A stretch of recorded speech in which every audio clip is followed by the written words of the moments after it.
Bonjour à tous, j'espère que vous allez bien. On se retrouve aujourd'hui pour réaliser un pull atlas au crochet. C'est un modèle super facile et rapide à confectionner. Il s'agit d'un pull bien chaud pour cet hiver. Tout simplement pour les grandes frileuses comme moi. La fiche de réalisation est disponible directement sur mon site internet ou dans le petit i en haut à droite. N'hésitez pas à vous inscrire sur mon site internet pour bénéficier du programme de fidélité et recevoir en exclusivité toutes les nouveautés. Pour le matériel, j'ai utilisé le fil atlas de chez Loupation. Ce sont des pelotes de 100 grammes pour environ 130 mètres, 100% acrylique. Pour les tailles XS à S, j'ai utilisé 8 pelotes. Pour les tailles ML, je vous recommande 9 pelotes. XL, 2XL, 10 pelotes. 3XL, 4XL, 11 pelotes. 5 à 6XL, 12 pelotes. J'ai également utilisé 2 crochets, un numéro 5 et un numéro 7. On aura également besoin d'une aiguille à laine, d'une paire de ciseaux, d'un mètre de couture et de petits marqueurs. N'hésitez pas également à me rejoindre sur mes différents réseaux sociaux pour échanger autour du crochet et participer au concours de création. Pour réaliser ce tutoriel, je vais utiliser le fil Atlas de chez Loupation. Ce sont des pelotes de 100 grammes pour 130 mètres, 100% acrylique. Je vais utiliser un crochet taille numéro 5 ainsi qu'un crochet taille numéro 7. On va commencer par réaliser donc le col et pour ça, peu importe la taille que l'on fait, on va venir monter une maille chaînette de 9 mailles en l'air et on viendra réaliser des rangs à chaque fois de 8 mailles serrées. Donc là, on commence par monter nos 9 mailles en l'air. On pique dans la deuxième maille à partir du crochet et on vient réaliser 8 mailles serrées.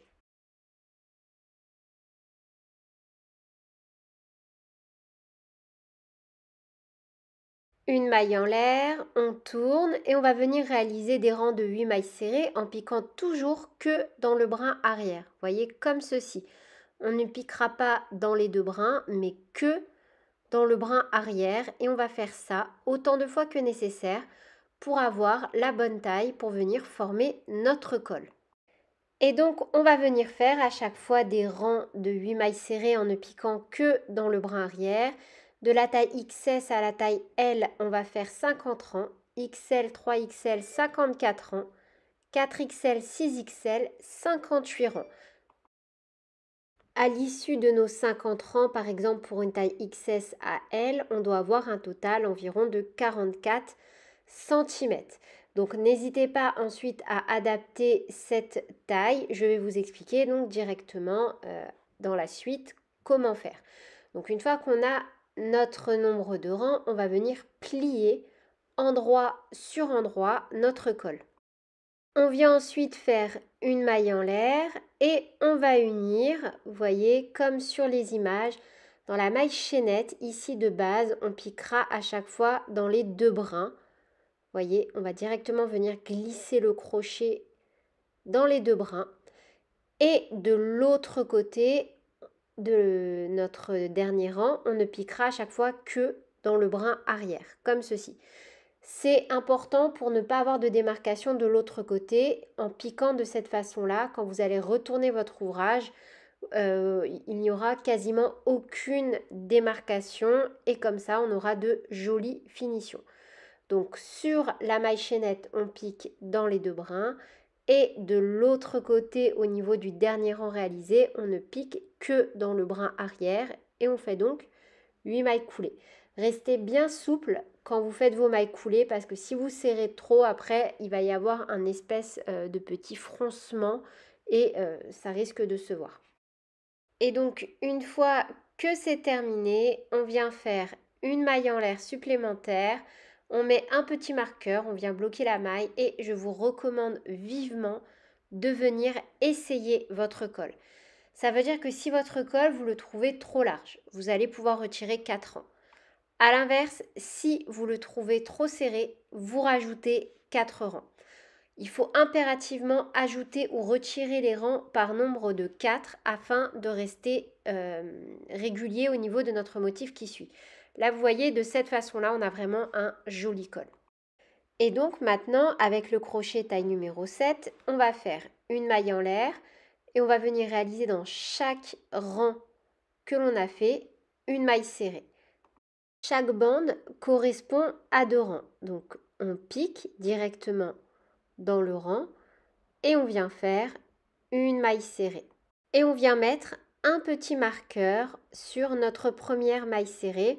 À partir de maintenant, on va crocheter en spirale. Et on vient donc faire une maille serrée dans chaque rang réalisé. Par exemple, moi pour ma taille, j'ai réalisé un total de 50 rangs. Je vais donc devoir terminer mon premier rang avec 50 mailles serrées. Dans chaque bande, on a 2 rangs. Donc dans chaque bande, on doit avoir 2 mailles serrées, soit une maille serrée par rang.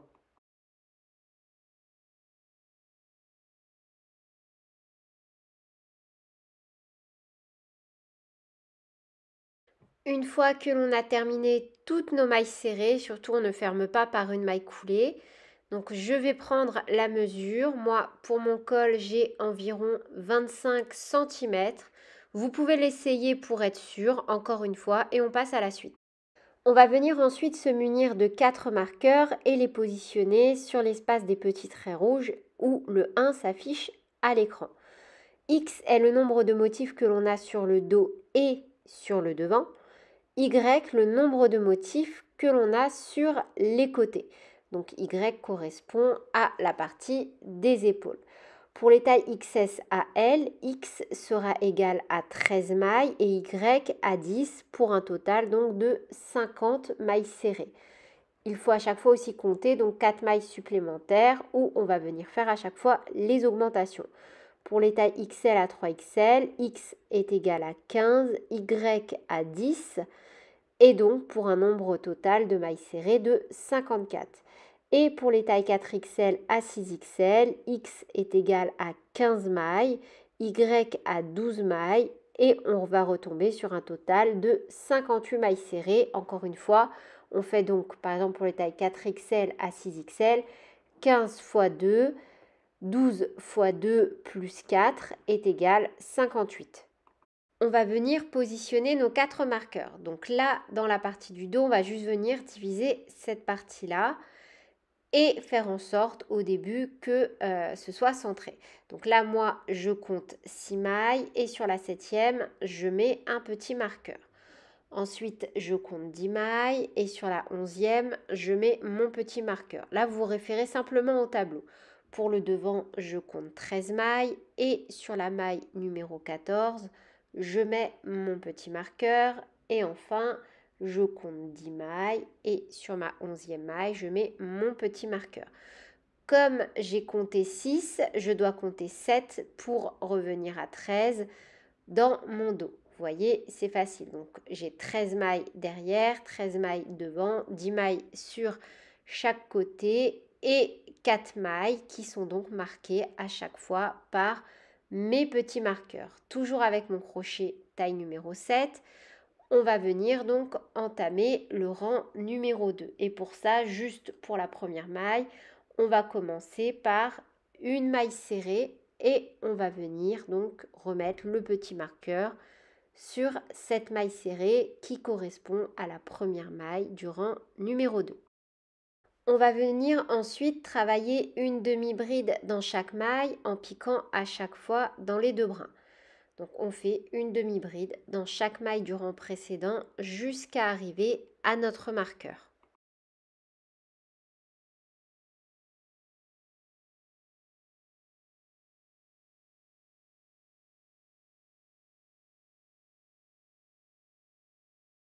Dans chaque marqueur, on va venir faire une augmentation. Donc pour ça, on va faire une demi-bride, une maille en l'air, une demi-bride dans la même maille. Donc une demi-bride, une maille en l'air et on refait une demi-bride, tout ça dans la même maille. Et au niveau de la maille en l'air, dans le petit arceau, on repositionne notre marqueur. À chaque fois, on fera les augmentations au même endroit. Et on repart sur une demi-bride dans chaque maille du rang précédent jusqu'à arriver au marqueur suivant où de nouveau on fera exactement la même chose, une augmentation. De nouveau, arrivé dans notre petit marqueur, on va venir faire une demi-bride, une maille en l'air, une demi-bride et repositionner le petit marqueur au niveau de la maille en l'air. Puis on repart avec une demi-bride dans chaque maille du rang précédent jusqu'à arriver au prochain marqueur où on fera exactement la même chose. Et une fois qu'on a terminé le rang, on va repartir exactement de la même façon sur 2 rangs supplémentaires. Donc pour les rangs numéro 2 et 3, cette fois-ci on commencera à chaque fois par une demi-bride et on viendra faire à chaque fois dans les petits arceaux où on a mis les marqueurs une augmentation. Donc on retire notre petit marqueur et on vient faire cette fois-ci une demi-bride directement dans la maille serrée du rang précédent. On vient marquer la première maille du rang numéro 2, surtout c'est super important, ne l'oubliez pas, parce que sinon après vous allez, si vous oubliez de mettre le petit marqueur, vous allez vraiment perdre du temps à retrouver cette maille initiale.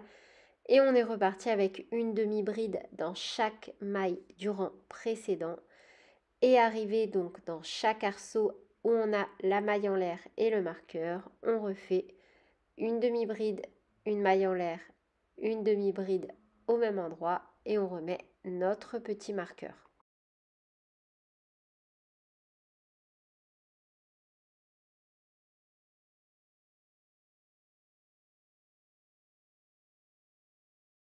Et on fait bien attention à chaque fois de travailler toutes les demi-brides du rang précédent. Ce n'est que au niveau de la maille en l'air directement que l'on vient faire une demi-bride, une maille en l'air, une demi-bride. Il faut bien travailler dans toutes les demi-brides du rang précédent. Ne surtout pas sauter de maille. Sinon, forcément, déjà d'une, vous allez avoir une taille beaucoup trop étroite.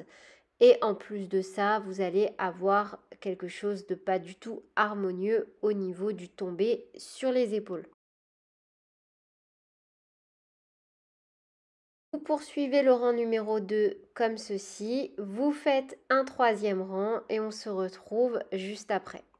Le rang numéro 4, on va venir faire un tour en faisant des soufflets. Donc un jeté, on pique, un jeté, on ramène une fois. Un jeté, on pique, un jeté, on ramène 2 fois. Un jeté, on pique, un jeté, on ramène 3 fois. Un jeté, on passe à travers toutes les boucles et on vient marquer la maille. Et on va donc répéter ça sur tout le rang.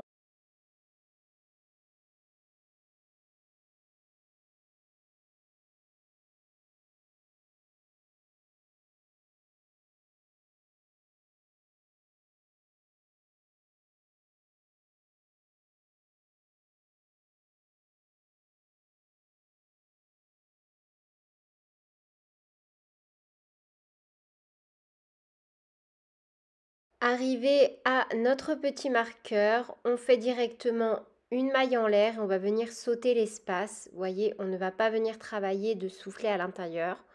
On fait une maille en l'air et on ne pique surtout pas dans l'espace. On saute la maille en l'air, on pique directement au niveau de la demi-bride du rang précédent et on repart avec un soufflet et donc la maille en l'air que l'on a fait, on va venir la marquer.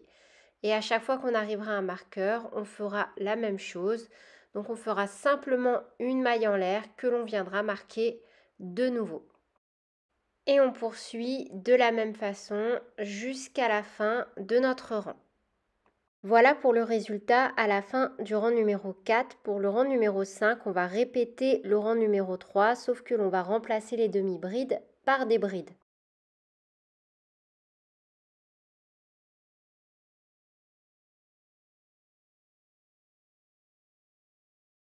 On vient bien marquer notre première bride, qui est la première maille du rang numéro 5.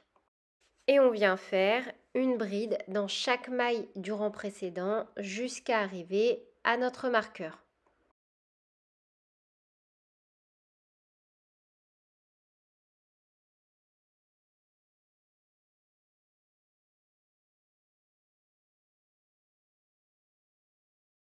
Dans l'espace de la maille en l'air, on vient faire une bride, une maille en l'air, une bride.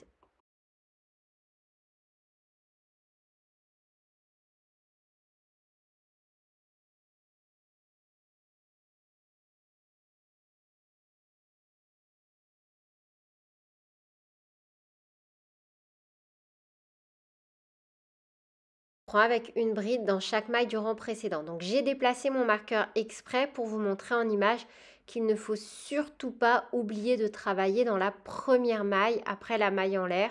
Sinon, encore une fois, vous allez avoir un rendu qui ne sera pas bien proportionné. Pour le rang numéro 5, on va ensuite venir alterner entre une bride relief avant, une bride relief arrière. On commence par une bride relief avant et on vient marquer notre première maille avec le petit marqueur. On va alterner avec une bride en relief arrière jusqu'à arriver à notre premier marqueur. Donc on fait une bride relief avant, une bride relief arrière, etc., etc. Si vous ne savez pas comment exécuter les brides relief avant et relief arrière, je vous renvoie dans la description de cette vidéo vers le petit pas à pas donc, où je vous montre en détail comment réaliser ce point.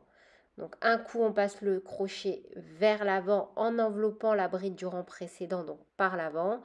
Un coup on passe le crochet par l'arrière en enveloppant la bride du rang précédent par l'arrière et on fait ça jusqu'à arriver à notre petit marqueur.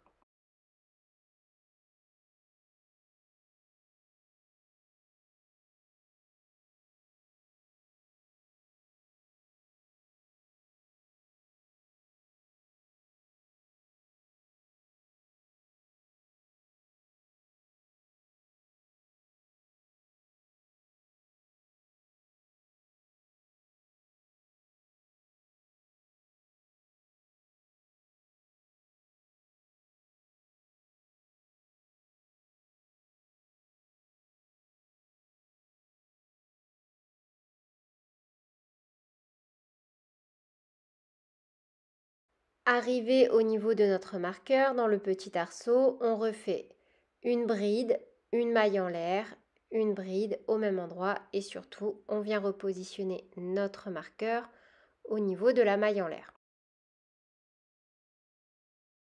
Ce niveau-là, et le plus important est ici, ça va être de prendre en compte le motif de notre relief. Donc là, on va commencer par envelopper par l'avant, comme on s'est arrêté par une bride enveloppée par l'arrière. Et on reprend donc notre motif jusqu'à arriver au marqueur suivant.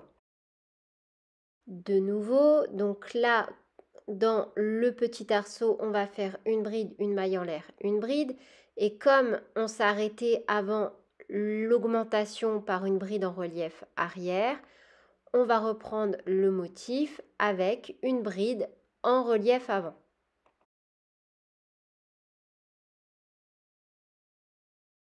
Et comme on travaille sur un nombre impair, à un moment donné, donc là on a terminé par une bride relief avant, donc dans l'espace, on fait une bride, une maille en l'air, une bride, on repositionne notre petit marqueur. Et pour avoir une jolie continuité au niveau de notre motif, on va devoir donc suivre cette nouvelle séquence.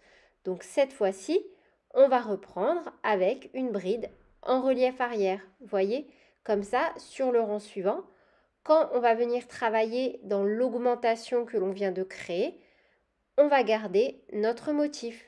La finalité, c'est de se dire que quand on aura des brides en relief avant, on les travaille en relief avant, et quand on aura des brides en relief arrière, on les travaille en relief arrière. Comme on doit à chaque fois avoir un nombre pair de mailles à chaque rang, on termine forcément par une bride en relief arrière.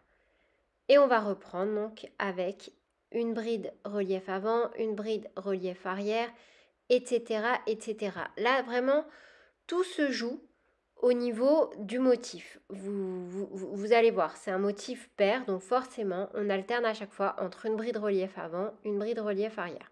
On vient bien à chaque fois marquer la première maille et donc j'ai commencé par une bride en relief avant pour suivre mon motif. Donc forcément, maintenant, je vais alterner en fonction des mailles qui se présentent à moi. Quand j'ai une bride en relief arrière, je fais une bride relief arrière. Quand j'ai une bride en relief avant, je fais une bride en relief avant. Et on va travailler comme ceci jusqu'à arriver à notre premier petit marqueur.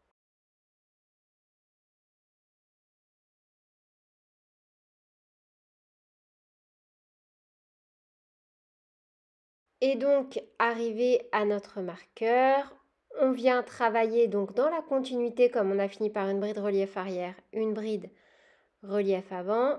Dans l'arceau, on vient faire une bride, une maille en l'air, une bride.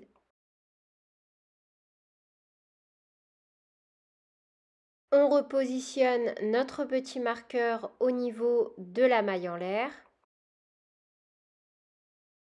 Puisqu'on a terminé avant le marqueur par une bride en relief avant, forcément on reprend avec une bride en relief arrière. Et vous allez voir, comme par magie, et c'est pour ça que c'est important de rester sur un nombre pair, on reprend par une bride relief avant, et on retombe sur notre motif. On va donc répéter ce procédé jusqu'à obtenir les dimensions nécessaires pour la taille que l'on souhaite. On va venir travailler jusqu'à ce que l'ouvrage recouvre au moins plus de la moitié de la poitrine. Comme ça, vous êtes sûr d'avoir suffisamment d'espace pour réaliser votre manchure. Moi, par exemple, pour la taille que je réalise, j'ai 24 cm de hauteur et 36 cm de largeur. Donc, en fonction de la taille que vous êtes en train de réaliser, les mesures s'affichent à l'écran. Donc là, on est sur 24 cm de hauteur. Moi, par exemple, pour la taille que je réalise. Au total, en comptant à partir de mon premier rang de brides et non pas les soufflets, j'ai réalisé 12 rangs. Donc 1, 2, 3, 4, 5, 6, 7, 8, 9, 10, 11, 12 pour ma taille. Donc là, on va poursuivre sur le motif jusqu'à arriver au prochain marqueur. Quand on a des brides enveloppées par l'arrière, on les enveloppe par l'arrière. Quand on a des brides enveloppées par l'avant, on les enveloppe par l'avant. Arrivé au niveau de l'angle, un jeté au milieu, on fait une bride. Et on fait simplement une bride. On ne fait pas d'augmentation cette fois-ci. Vous voyez, dans l'angle, là où on a le marqueur, une bride. Un jeté de l'autre côté au niveau de notre autre marqueur, une bride également.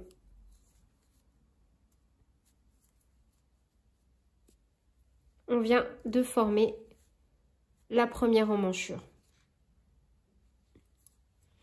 Et on reprend sur notre motif jusqu'à arriver au marqueur suivant. Pour ce rang, on ne fait aucune augmentation. On vient simplement créer les emmanchures. Arrivé au marqueur suivant, de nouveau au milieu une bride et on vient travailler une bride directement au niveau du dernier marqueur et on reprend sur notre motif. Donc comme cet ouvrage est pour moi, je suis venue l'essayer directement pour vous montrer.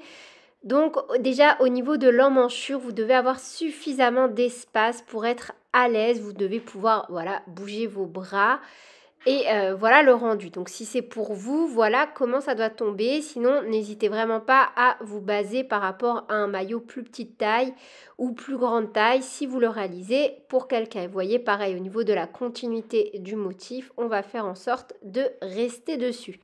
Vous pouvez donc, si vous le souhaitez, continuer sur ce motif, s'il vous plaît. Voilà, c'est à vous de voir. Moi, pour ma part, je vais repartir sur les soufflets pour un rang.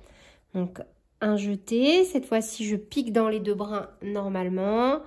Un jeté, on ramène.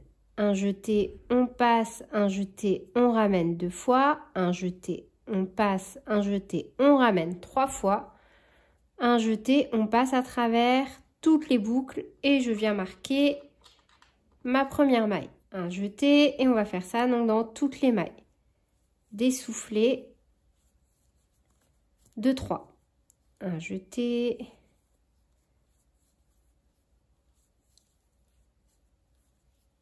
Et au niveau de l'emmanchure, on refait normalement un soufflet dans chaque maille.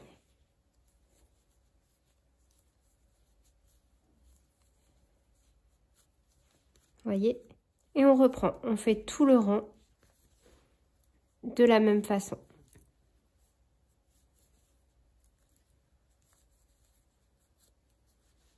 Une fois qu'on a terminé ce rang, c'est beaucoup plus élargi. Forcément, on passe d'un point élastique à un point bien en relief. Et on va terminer sur la longueur en demi-bride. En fait, on reprend ce que l'on a fait au début. Vous voyez, un jeté, on pique et on va travailler. On va faire autant de rangs que l'on souhaite pour avoir la hauteur de pull que l'on veut. Si vous voulez un crop, vous faites un pull court. Si vous voulez un pull qui arrive jusqu'aux fesses, vous le faites jusqu'aux fesses. Si vous voulez une robe pull, voilà, c'est à vous de voir en fonction du rendu que vous voulez. On va simplement faire à chaque fois une demi-bride dans chaque maille du rang précédent en continuant de travailler en spirale. Une fois que vous avez la taille que vous souhaitez, donc là on est sur la partie du dos, vous voyez, ici là en crochetant en circulaire on a un petit décalage, mais au moment du blocage, moi je vais venir le rattraper. Je vous montrerai à la fin, vous voyez, on aura quelque chose de plus droit. Idem pour ici, voilà. Hop, mais, mis à part ces deux endroits-là, pour l'instant sans blocage, on n'a aucune autre démarcation. Vous voyez, moi je trouve ça super sympa comme façon de venir travailler. Avec le crochet taille numéro 5, on va déjà venir fermer le rang. Donc là où on a notre marqueur, on vient faire une maille coulée et la boucle, on va la ramener à l'arrière. Donc là où notre fil dépasse, on accroche la boucle et on la tire à l'arrière. On vient ensuite réaliser 9 mailles en l'air. 1, 2, 3, 4, 5, 6, 7, 8 et 9. On pique dans la deuxième maille à partir du crochet et on fait 8 mailles serrées. 1, 2, 3, 4, 5, 6, 7 et 8.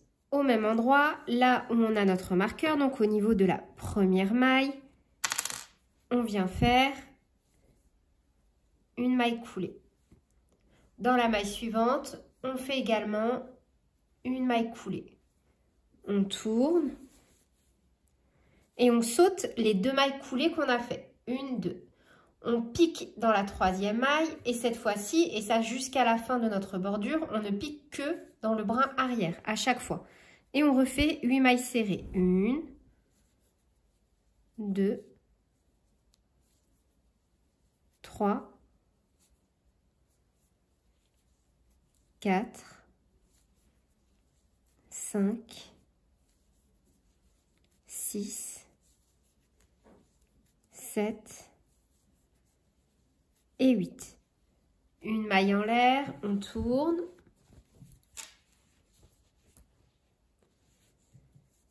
On saute la maille en l'air et on revient en piquant toujours que dans le brin arrière avec 8 mailles serrées. 1, 2, 3, 4, 5, 6, 7 et 8. Donc, on pique dans la maille suivante, on ne pique surtout pas là où on a déjà fait tout à l'heure une maille coulée. Vous voyez, on avait fait une maille coulée, une maille coulée. Donc là, on ne pique surtout pas là où on a déjà fait nos mailles coulées, on pique bien dans la maille suivante.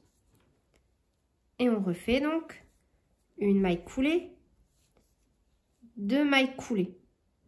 On tourne. On saute les 2 mailles coulées, 1, 2, on pique dans la troisième et toujours que dans le brin arrière.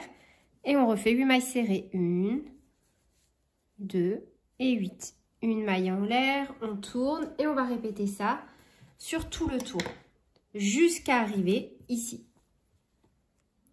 Vous voyez, on va procéder à chaque fois de la même façon. Une fois que l'on a terminé donc nos rangs de bordure, il faut rester sur 2 bandes pleines. Vous voyez, là on est sur l'endroit de l'ouvrage.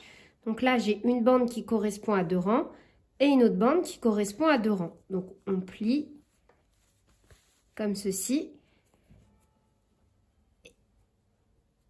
Dans la partie face à nous, ici, on piquera à chaque fois, toujours dans les deux brins. Vous voyez, ici, c'est la maille chaînette qu'on a faite de base pour faire notre côte. Donc, du coup, on piquera dans les deux brins. En revanche, de l'autre côté, ici, on piquera seulement dans le brin arrière, comme pour le col. C'est exactement le même procédé. Donc, on fait une maille en l'air. On plie, donc là on est sur l'envers de l'ouvrage et on va venir piquer dans la maille chaînette. Donc 1, 2, 3, 4, 5, 6, 7 et 8. On pique dans les deux brins et sur la bande qui correspond au dernier rang que l'on a réalisé, on pique seulement dans le brin arrière. Et on fait 8 mailles coulées. 1,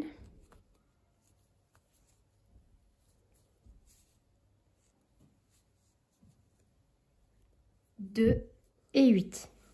Donc là, pareil, on peut venir faire une maille coulée également, vous voyez, pour éviter qu'il y ait un petit trou, comme ceci. On peut venir piquer directement, comme ceci, bien sûr, sur la partie interne de l'ouvrage, et terminer par une maille coulée ou le faire avec un petit point de couture. Vous voyez, une maille en l'air, on coupe et on peut venir cacher notre fil. Pour réaliser notre emmanchure, on va venir se repositionner sous l'aisselle, donc au niveau de là où on avait uni. Moi, j'avais laissé mes marqueurs. Donc, c'est ici qu'on est venu unir pour former l'emmanchure. On va venir se repositionner au niveau de l'angle le plus à droite et toujours sur la partie endroit. Crochet taille numéro 7, cette fois-ci, on rattache le fil. Un jeté, on passe. Une maille en l'air et on fait un petit nœud. Où on a donc notre angle, on va venir faire une maille serrée, une maille en l'air qui compte comme notre première bride et on va venir repositionner notre petit marqueur. Avant d'arriver à l'angle suivant, on a 3 soufflets. 1, 2, 3. On va venir réaliser une bride, un jeté. On saute un moucher, on pique à l'emplacement du suivant. Une bride, un jeté dans l'angle, une bride. Donc, dans chacun de nos angles, là et là, on doit avoir une bride. Et entre les deux brides également. Il faut impérativement rester sur un nombre pair de mailles. Sinon, vous n'allez pas avoir de continuité au niveau de votre motif. Ensuite, on reprend les motifs tels qu'ils se présentent à nous. Quand on a des brides relief arrière, on les travaille en relief arrière. Quand on a des brides relief avant, on les travaille en relief avant. On fait ça sur tout le tour jusqu'à arriver à la fin de notre rang. Une bride relief avant. Et donc, on reprend normalement par une bride en relief arrière. Vous voyez? Donc là, au lieu d'envelopper par l'avant, on enveloppe la première bride par l'arrière. Et on vient la marquer. Donc, on a fait une bride relief arrière, la suivante, bride relief avant, relief arrière,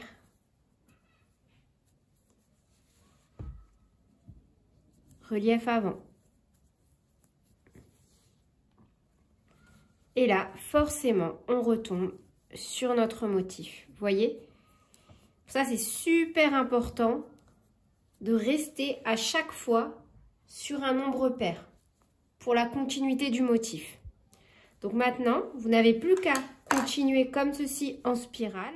À la fin du rang numéro 11, on va venir faire 2 diminutions consécutives. Donc, on ne travaille pas les 4 dernières mailles. Un jeté, on enveloppe par l'arrière. Un jeté, on ramène. Un jeté, on enveloppe par l'arrière, même si la bride est en relief avant. On ramène.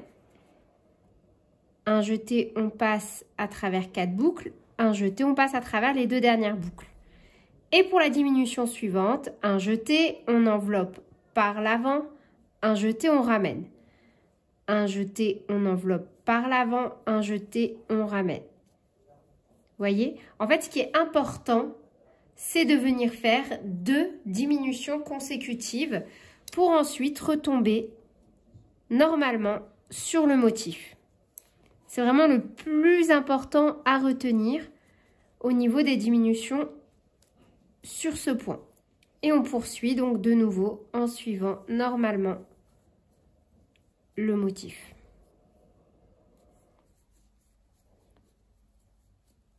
J'ai continué à travailler de la même façon sur toute la manche et tous les 10 rangs, je suis venue faire à chaque fois 2 diminutions consécutives.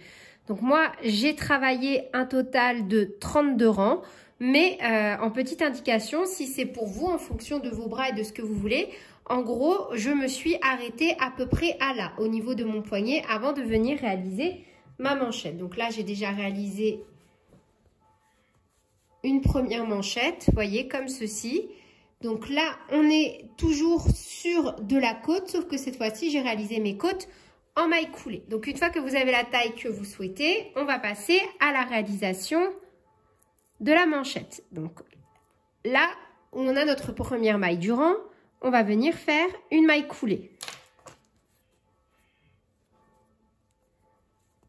On fait une maille coulée et on ramène la boucle à l'arrière. On va ensuite venir changer de crochet. Donc on repasse au crochet taille numéro 5 et on vient faire une maille chaînette de 9 mailles en l'air.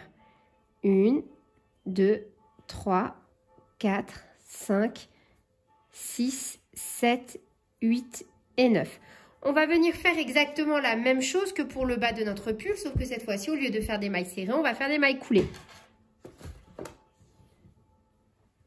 Donc on pique dans la deuxième maille à partir du crochet et on revient avec 8 mailles coulées. On reste très souple. 1, 2, 3, 4, 5, 6, 7 et 8. Comme tout à l'heure, on va venir piquer à chaque fois dans chaque maille de notre dernier rang et faire une maille coulée, 2 mailles coulées, 1, 2 et on va piquer dans la troisième, toujours que dans le bras arrière. Et pour être sûr de ne pas se tromper, la petite astuce c'est de ne pas venir tourner le travail tout de suite. Vous voyez, là on a les 2 mailles coulées qu'on a fait, 1, 2, il faut piquer dans la troisième. Et le bras arrière, donc toujours dans cette configuration-là, c'est celui-ci. Et en travaillant comme ça, vous allez être sûr à chaque fois de ne pas rater le bras arrière. Donc, on fait 8 mailles coulées, une fois que la première est faite, la suite vient tout seul. 2, 3, 4, 5, 6, 7 et 8. Une maille en l'air. De nouveau, on ne tourne pas tout de suite, comme ça au moins on est sûr de ne pas se tromper. Et cette fois, on vient piquer dans la deuxième maille. Donc, on saute la maille en l'air que l'on vient de réaliser et on pique dans la deuxième, dans le bras arrière qui correspond dans cette configuration-là au brin le plus en face de nous. Et on fait la première maille coulée. Voilà. Et une fois que c'est fait, on peut tourner l'ouvrage. Comme ça, on est sûr de ne pas se tromper. Et la suite, pareil, coule de source une fois qu'on a réalisé la première. Donc, 3, 4, 5, 6, 7 et 8. De nouveau, nos 2 mailles coulées, 1 et 2. En fait, on travaille exactement de la même façon que lorsqu'on est venu réaliser la bordure du bas. Sauf que cette fois-ci, au lieu de travailler... Alors, ça c'est mon col. Donc la bordure du bas. Sauf que cette fois-ci, au lieu de travailler en maille serrée, on travaille en maille coulée. Voilà le résultat une fois qu'on a réalisé nos 2 manches. C'est tout pour cette vidéo. J'espère qu'elle vous aura plu et qu'elle n'aura pas été trop longue. Sur ce, je vous fais plein de bisous. Prenez bien soin de vous et à très bientôt pour de nouveaux tutoriels. Salut!